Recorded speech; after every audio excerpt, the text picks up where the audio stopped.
Hey everyone, welcome to Match Notes with Ajinkya.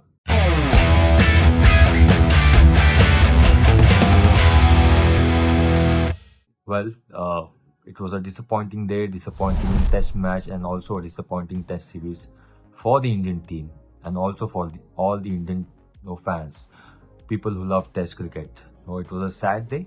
Uh, Everyone's busy talking about Indian team, Indian cricket at this moment, which I feel is very normal.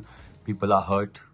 Know what has happened, not only in this series but series against New Zealand as well. We lost 3-0.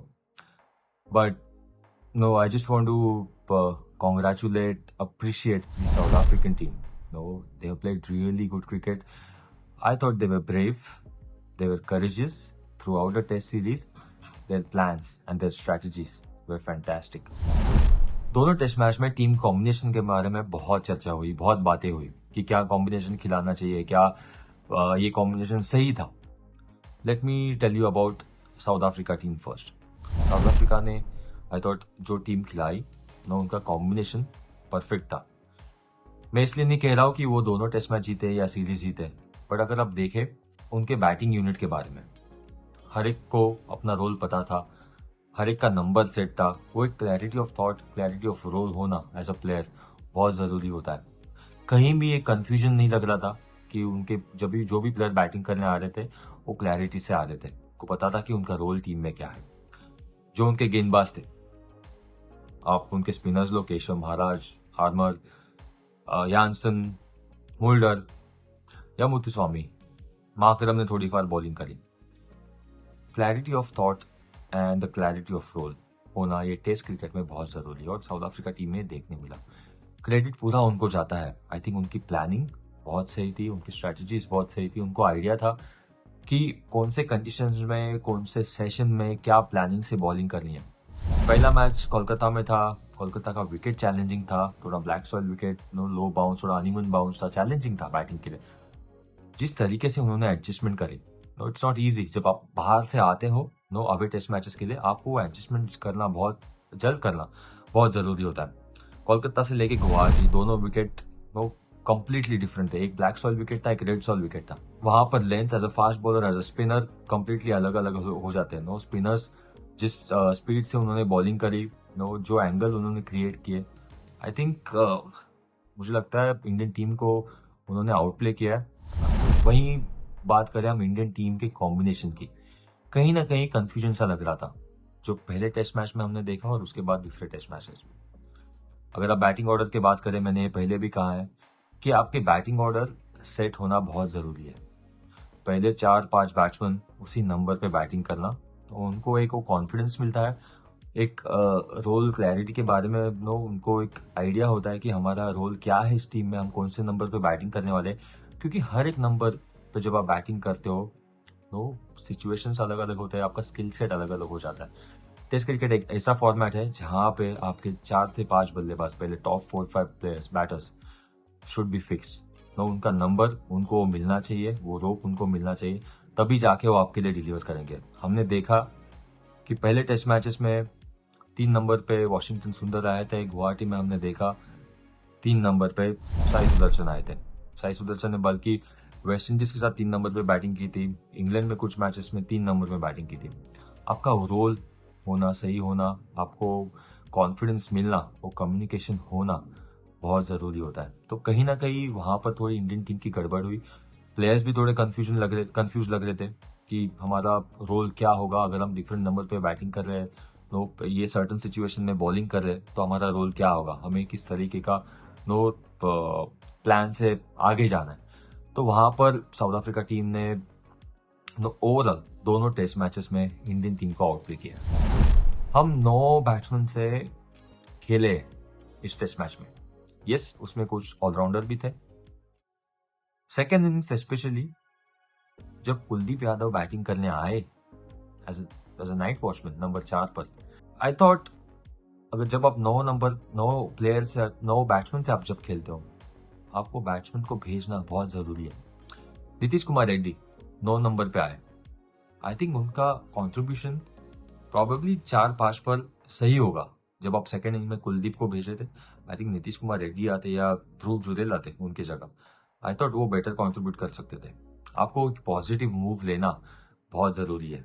अगर आप सोचोगे कि नहीं हम batsman को बचाते हैं, वो हमारे लिए खेल के निकालेंगे, मैच ड्रॉ होगा, तो वैसे नहीं होता है। जब आप 9 बैट्समैन से खेलते हो तो आपको बैट्समैन को ही भेजना चाहिए। आई कैन अंडरस्टैंड कि आपके पास 6 या 7 ही बैट्समैन है, then you protect your batsman and then you send a night watchman. But जब आप 9 बैट्समैन से खेलते हो, I thought in the second innings मेरे ख्याल से वो कोई भी हो, ध्रुव जुरेल हो या नीतीश कुमार रेड्डी हो, उनको भेजना चाहिए था कुलदीप की जगह। क्योंकि जब एक बैटर बैटिंग करने आता है, उसका कॉन्फिडेंस अलग होता है। कहीं ना कहीं जब नाइट वॉचमैन आता है, बैट्समैन जब अंदर बैठता है, वो भी अंदर से नर्वस होता है कि अगर विकेट गई तो मुझे जाना पड़ेगा। उससे better you take a positive move, send the batsman, let the opposition know boss we are here to actually to control the game. कल क्या होगा किसी को नहीं पता है, पर आई थिंक उस सिचुएशन में एक पॉजिटिव मूव लेना बहुत ज़रूरी होता है। जब आप इंडिया में क्रिकेट खेलते हो, ये मैंने बात करी थी अभी बीच में कि स्पिनिंग विकेट पे खेलना आसान नहीं है। और फ्रैंकली स्पीकिंग, हम एज इंडियन बैटर्स बहुत कम रैंक टर्नर्स पे खेलते हैं, स्पेशली इन डोमेस्टिक क्रिकेट। तो आपको अगर उस विकेट पे खेलना है, वैसे विकेटों पर खेलना है, तो आपका प्रिपरेशन सही होना बहुत ज़रूरी है।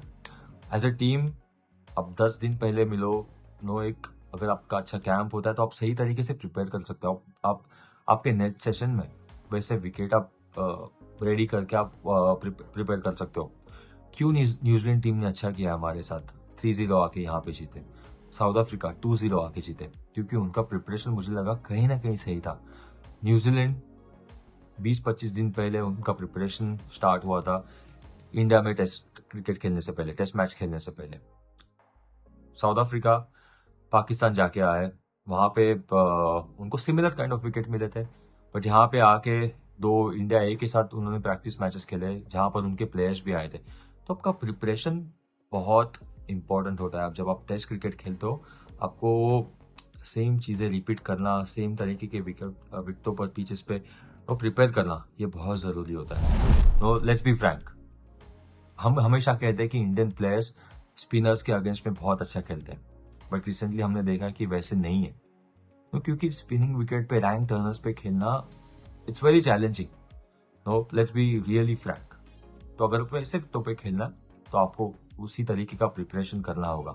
अगर आपको अच्छे विकेटों पे खेलना है, जो फर्स्ट 2-3 दिन अच्छा रहे और डे 4 डे 5 पर स्पिन हो, तो आपको उसी तरीके का प्रिपरेशन करना होगा। Preparation in test cricket is really important. Let's talk about spinners now. दोनों टीम के स्पिनर्स, पहले साउथ अफ्रीकन स्पिनर्स के बारे में बात करते हैं। जिस तरीके से उन्होंने बॉलिंग करी है दोनों टेस्ट मैचेस में, कोलकाता और गुवाहाटी में, दोनों अलग अलग विकेट थे। मुझे क्या अच्छा लगा ये सीरीज में, जिस तरीके का पेस में वेरिएशन किया उन्होंने, जिस तरीके से लाइन एंड लेंस डाले हैं, जिस तरीके से क्रीज का इस्तेमाल किया है। बहुत ज़रूरी होता है जब विकेट पे आपको हेल्प है, आप क्रीज भी अच्छे तरीके से इस्तेमाल करें, आपका पेस वेरी करें। क्योंकि कोलकाता में ब्लैक सॉइल का विकेट था, गुवाहाटी में रेड सॉइल का विकेट था, बाउंस दोनों जगह अलग अलग था। मुझे लगा उनकी प्लानिंग बहुत सही थी, स्ट्रैटेजी बहुत सही थी। हर एक बैट्समैन को उन्होंने अलग अलग तरीके से प्लान किया है, जो देखने में आया।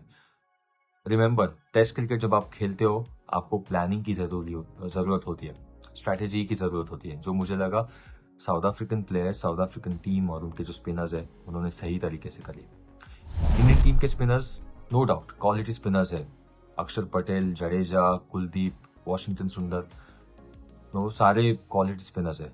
बट कहीं ना कहीं आप जब प्रेडिक्टेबल हो जाते हो आपके पेस के बारे में, आपके लाइन एंड लेंस के बारे में, तो एज अ बैटर बहुत आसान हो जाता है। वही मुझे लगा साउथ अफ्रीकन स्पिनर्स थोड़े हमारे से थोड़े आगे थे, थोड़े प्रोएक्टिव थे, जिन्होंने पेस में अच्छा वेरिएशन दिखाया, जिन्होंने लाइन एंड लेंस में अच्छा वेरिएशन दिखाया, जिन्होंने क्रीज का यूज, अच्छा एंगल का इस्तेमाल बहुत अच्छा किया। उसकी वजह से क्या होता है, एज अ बैट्समैन आप कभी सेट नहीं होते हो। आपको पता नहीं होता है कि बॉलर एग्जैक्टली कौन से पेस से बॉल डालने वाला है, वो क्या लाइन एंड लेंथ डालने वाला है, क्या एंगल यूज करने वाला है। आई थॉट ओवरऑल ये दोनों टेस्ट मैचेस देखे तो south African bowlers, overall bowlers ने पूरा डोमिनेट किया है। मार्को यानसन, जिस तरीके का क्रिकेट उन्होंने खेला है दोनों टेस्ट मैचेस में, स्पेशली ये लास्ट टेस्ट मैच गुवाहाटी में जो हुआ, batting 93 runs, bowling first innings 6 wicket, second innings में एक ही विकेट निकाल पाए। बट आई थिंक जिस तरीके से लेंस डाले हैं उन्होंने, अगर आप कोलकाता देखे, गुवाहाटी देखे, हम गुवाहाटी की बात करते हैं, गुवाहाटी में जो हार्ड लेंस उन्होंने हिट करे, पेज का जो बाउंस उन्होंने यूज़ किया रेड सॉइल पे, हमने हमेशा से देखा थोड़ा एक्स्ट्रा बाउंस मिलता है। आई थिंक उन्होंने वो एक्सप्लॉइट सही का तरीके से किया। कहीं ना कहीं इंडियन प्लेयर्स, इंडियन बैटर्स थोड़े सरप्राइज थे, उनको जो बाउंस मिलता है उसके वजह से। ऑफ द पिच थोड़ा तेज निकल रहा था बॉल उनका, कंसिस्टेंसी से एक जगह पे बॉलिंग किया, but I thought those bouncers which he bowled was amazing. उनको काफ़ी बार मैंने फेस किया साउथ अफ्रीका में। आई थिंक जब आप ऐसे बॉलर को खेलते हो जो लंबा है, तेज डालता है, नो बैक ऑफ लेंथ डालता है, जिसको एक्स्ट्रा बाउंस मिलता है, I think bounce can be your friend और एनिमी। आपको पता होना चाहिए कि आप उसको किस तरीके से आप यूज कर सकते हो। मुझे लगा कि मार्को यानसन ने गुवाहाटी में जो पिच था, नो आइडिया था उनको कि शायद अच्छे लेंथ से कुछ नहीं होगा, आगे डाल के कुछ नहीं होगा, शॉर्ट बॉल यूज किया और वहीं पे उनको विकेट मिला। वहीं से कहीं ना कहीं साउथ अफ्रीकन टीम को एक मोमेंटम मिला। फर्स्ट इनिंग्स में हम अच्छे पोजीशन में थे, 70 for 1, और उसके बाद जो 5-6 जल्दी विकेट गए, I thought credit goes to him. He was brave enough to bowl those deliveries and he got his reward. So really well done Marco Jansen. I want to talk about Markram now. See, जितना bowler और batter का contribution important होता है test match जीतने में, test series जीतने में, उतना ही कंट्रीब्यूशन फील्डर का ही इंपॉर्टेंट होता है। माकरम ने 9 कैचेस पकड़े ये टेस्ट मैचेस में गुवाहाटी में। स्लिप में जब आप फील्डिंग करते हो बहुत मुश्किल होता है, आपको कंसंट्रेशन लेवल सही टाइम पे पिक करना बहुत जरूरी है। आप पूरा समय फोकस नहीं कर सकते हो, पूरा समय आप कंसंट्रेशन नहीं कर सकते हो। आई थॉट जिस तरीके का एंटिसिपेशन उन्होंने दिखाया है, अलर्टनेस उन्होंने दिखाया स्लीप में, जब वो खड़े थे, आसान नहीं है। जब आप इंडिया में स्लिप फील्डिंग करते हो स्पिनर्स के साथ, आपको विकेट का पेस जानना बहुत जरूरी है, किस पेस से बॉल आ रहा है, किस बाउंस पे बॉल आ रहा है, उस तरीके से आपको आपका एडजस्टमेंट करना होता है, अलाइनमेंट करना होता है as a slip fielder. So no huge congratulations to him to taking 9 catches in this test match. तो जितना क्रेडिट बॉलर का है ये टेस्ट सीरीज जीतने में साउथ अफ्रीका टीम को, उतना ही क्रेडिट माकरम को भी जाता है, क्योंकि जब आप कैचेस पकड़ते हो तो आपके मैचेस जीतने के चांसेस बढ़ते हैं। जब आप कैचेस नहीं पकड़ते हो तो कहीं ना कहीं अपोजिशन टीम प्ले में आता है। तो मुझे लगा कि ओवरऑल साउथ अफ्रीकन टीम उन्होंने इंडियन टीम को मौका नहीं दिया कि पूरे टेस्ट सीरीज में गेम में आने के लिए, और as I said, well done to Markram to taking those 9 catches. So that's it from the match notes with Ajinkya. आपके जो भी कुछ कमेंट्स है, आपके जो थॉट्स है, प्लीज मुझे बता देना। Thank you. For more insights, do like, share and subscribe to my channel.